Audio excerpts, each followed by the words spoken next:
Good morning, everyone. It's Monday, February 1st, coming to you live from Seoul. I'm Kim Mo-hyun. Before we get started, these are the stories we're following at the top of the hour. South Korea reports 305 new COVID-19 cases Monday, dipping to the lowest in more than a week. Also beginning today, authorities will carry out a mock drill ahead of COVID-19 vaccinations, focused mainly on the transport and storage of vaccines. Global efforts to acquire COVID-19 vaccines continue, with the EU announcing it has secured a total of 40 million doses of AstraZeneca's vaccine for the first quarter of this year. Brazil gave the green light for over 18 million doses of China's Sinovac, while Egypt has received its first shipment of the AstraZeneca vaccine. And amid rising tensions in Russia between the Kremlin and allies of its main opposition leader Alexei Navalny, tens of thousands have taken to the streets, calling for the release of the Kremlin critic. Beginning today, South Korea will carry out a mock drill ahead of COVID-19 vaccinations, focused mainly on the transport and storage of the vaccines. Over the next 3 days, the government will go over the cold chain management system to ensure the vaccines are kept cold during transport. They will also set measures for emergency situations. The pan-government drill will be carried out by ministries and public agencies, including the Korea Disease Control and Prevention Agency, the Ministry of National Defense, and the Ministry of Food and Drug Safety. Vaccinations are set to begin later this month. South Korea confirms 305 new COVID-19 cases Monday, the lowest in more than a week. The previous day, authorities decided to keep its social distancing rules as they are for 2 more weeks, which means that the ban on gatherings of 5 or more must be kept over the Lunar New Year holidays. Our Kim Jae-hee has more. The South Korean government announced on Sunday that it's extending its current social distancing measures for another 2 weeks. That means distancing level 2.5 in the Greater Seoul area, the second highest in the 5-tier scheme, and level 2 in other regions will be in place through February 14th. The ban on gatherings of 5 or more people will also stay in place almost nationwide during this period, which includes the Korean Lunar New Year holiday, Seol날, in the second week of February. The government has decided to keep the current social distancing levels and quarantine protocols for 2 more weeks until the end of the Lunar New Year holiday. The special quarantine measures for the Lunar New Year will also be in place as previously planned. But the health authorities did say that a week later they will again review whether to adjust the measures for places like singing rooms, PC rooms, and bars. The government is planning to re-examine the COVID-19 situation again after 1 week, and we will consider easing the rules for facilities that host large numbers of patrons. The government also announced more details about its vaccination plans. South Korea will import 117,000 doses of the Pfizer vaccine for some 60,000 people in mid-February at the earliest. Doses of the AstraZeneca vaccine for up to 2.19 million people will also arrive in the first half of the year, with emergency approval from the WHO. Of those, doses for at least 300,000 people will be supplied in February or March. Also on Sunday, the health authorities held their first advisory session with experts on the use of AstraZeneca vaccine. The Food and Drug Safety Ministry met with the experts to verify the vaccine's safety and efficacy, with the results to be announced on Monday. The ministry will hold 2 more advisory sessions on the AstraZeneca vaccine before it can be approved. Kim Jae-hee, Arirang News. After growing anger directed at drug maker AstraZeneca over its COVID-19 vaccine delayed to the bloc, the EU says the company has agreed to deliver 9 million more doses compared to what it promised last week. This comes as Britain welcomed Brussels' decision not to impose an export control on COVID-19 shots. Our Kim Hyo-san reports. Amid a deepening row over a major delay in vaccine supply across the EU, the regional bloc announced that AstraZeneca has agreed to deliver a total of 40 million doses of its COVID-19 vaccine to the region within the first quarter of this year. The president of the European Commission explained Sunday that this is 9 million more compared to the last week's offer made by the drug maker, yet added that it falls far short of the 80 million which it originally had promised. Tensions were high between the 27-member bloc and the drug maker over the delay in vaccine supply, which prompted the EU to consider introducing an export control on vaccines to non-EU countries. This sparked immediate criticism from Britain, which insisted that such a measure would create a border between EU member Ireland and Northern Ireland, which is part of the UK. After the EU's swift reversal of its decision, the UK government expressed confidence that its vaccination program is secure after receiving guarantees from the regional bloc. We're absolutely confident we can continue to deliver our program. We have received reassurance from the European Union that those contracts won't be disrupted. But now I think we need to move forward, work together with our counterparts across this world, rather than putting in restrictions and protectionism, which ultimately will only damage citizens. Other countries around the world are also progressing with mass vaccination, with over 2 million people receiving the shots in Brazil. While this is only 1% of the country's population, its health authorities have given the green light for over 80 million doses of China's Sinovac vaccine for emergency use, on top of the 2 million doses of vaccine developed by AstraZeneca. Egypt has received its first shipment of AstraZeneca vaccine a week after the country began its nationwide vaccination program. South Africa, which is grappling with the rapid spread of a new variant, has secured 20 million doses of Pfizer's vaccines, increasing the country's procurement of COVID-19 vaccines to more than 42 million. Kim Hyo-sun, Arirang News. A team of scientists from the World Health Organization investigating the source of COVID-19 visited Sunday a wet market in Wuhan, China. The team also stopped by at least one hospital in the city that treated the first patients. Lee Seung-jae has more. More than a year since the initial outbreak, the team of WHO scientists probing the source of the coronavirus pandemic have visited a wet market in the Chinese city of Wuhan. The team arrived Sunday amid heavy security to the now shuttered wholesale seafood market and left after about an hour. According to the BBC, among the places they visited, the team investigated a cold storage area in the market. Among the various hypotheses that have been raised, experts say the virus was likely passed on from cold chain products into the wet market, where the sale of frozen products took place. While the seafood market is sealed off, experts believe there's still plenty to investigate. One member noted that the team visited Jinyantan Hospital, which specializes in infectious diseases and was designated to treat the city's first cases. The team also plans to visit the Wuhan Institute of Virology and labs at state facilities. Amid concerns over their safety, the WHO stressed the investigators are taking extra precautions. So the team will go out, but only where they will be bused to wherever, so they won't have any contact with the community. They will only have contact with those individuals that are being organized as part of the test, so as part of the study. So it will be very limited contact, but they will see the different groups and experts and places that are on their agenda. And they will also continue to be tested.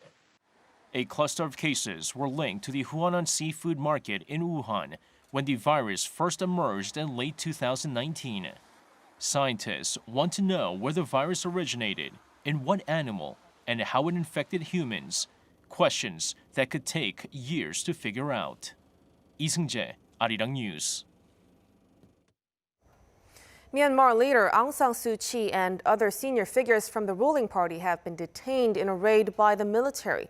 According to Reuters Monday, a spokesman for the country's governing National League for Democracy said the leaders, including Suu Kyi, had been, quote, taken in the early hours of the morning. He said he wants citizens to act according to the law, adding he also expects to be detained.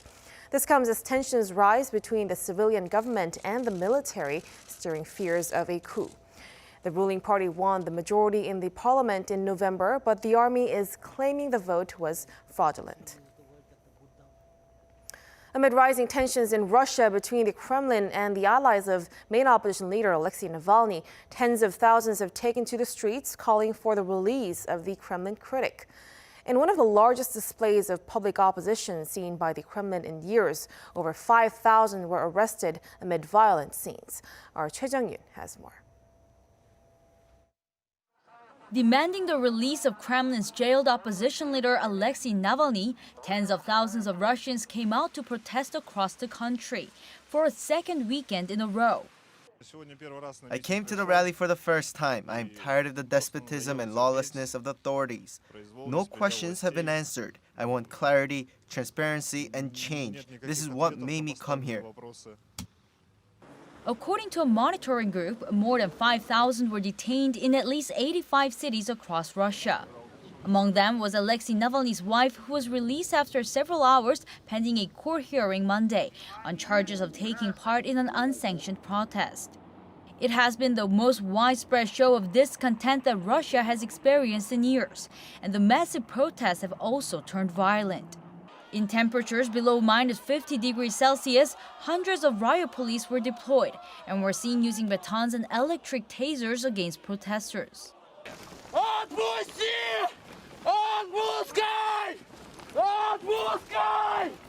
In Moscow, authorities introduced unprecedented security measures, closing subway stations near the Kremlin, cutting bus traffic, and ordering restaurants and stores to stay closed. People were stopped miles from the protests, with police checking their documents and asking what they were doing. I want the country to be free. I want it to be pleasant to live here. I came here today, but today the square is completely blocked. It is impossible to get there and it's empty at the moment.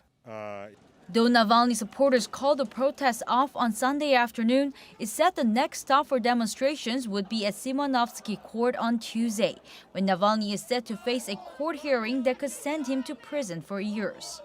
The 44-year-old was arrested for alleged fraud upon his arrival from Germany 2 weeks ago, where he spent 5 months recovering from nerve agent poisoning that he blames on the Kremlin. Russian authorities have rejected the accusations. Choi Jung-yun, Arirang News. Hundreds of thousands of Hong Kong residents can now apply for British citizenship under a newly introduced UK government visa scheme.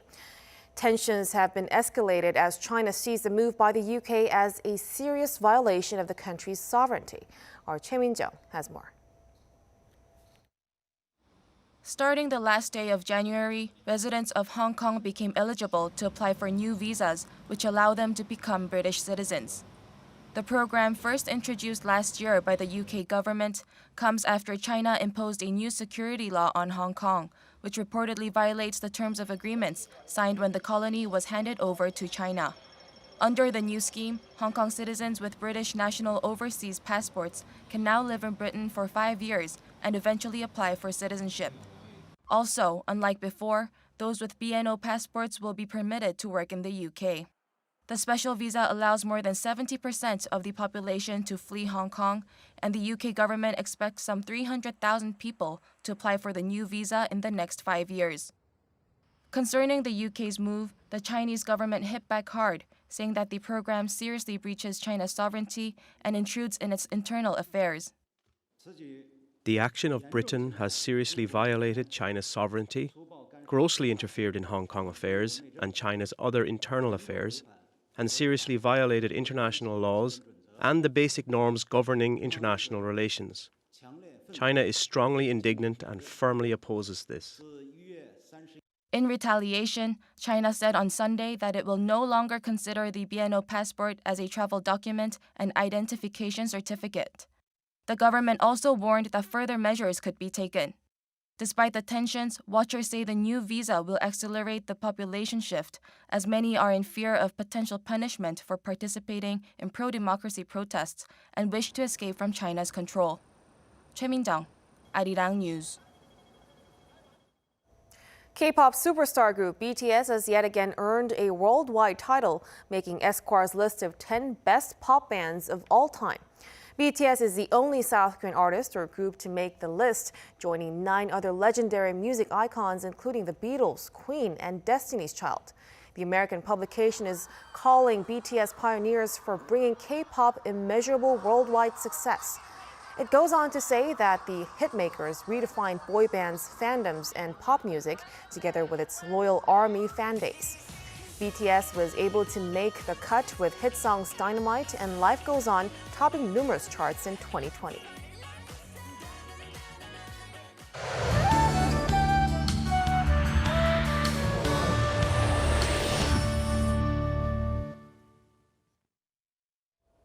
Good morning. The first day of February will be wet, cloudy, relatively mild, and dusty.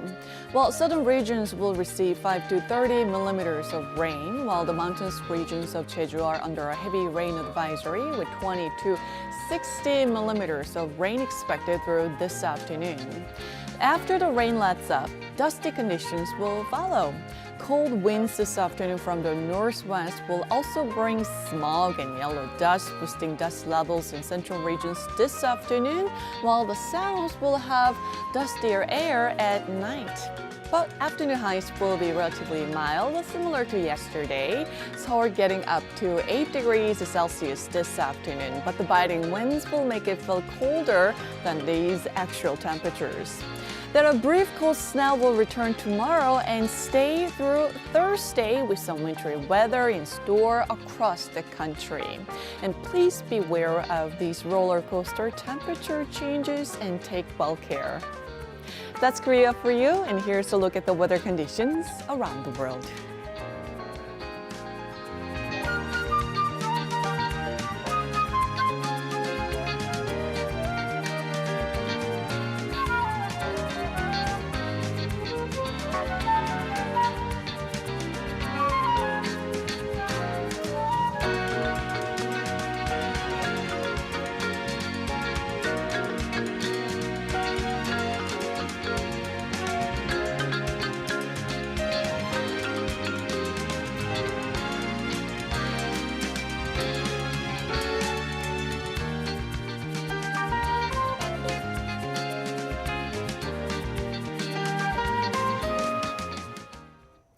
That's a wrap for us at the hour on Arirang News. We'll be back with more of the day's headlines at noon Korea time, so stay tuned. Thank you for watching and goodbye.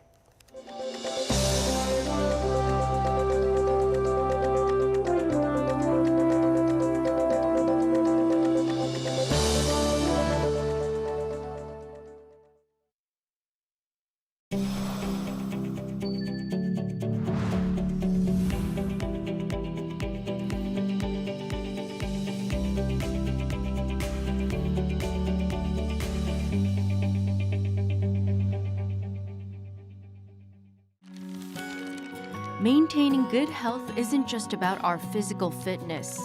Mental health is also a crucial part of our well-being. Millions of people around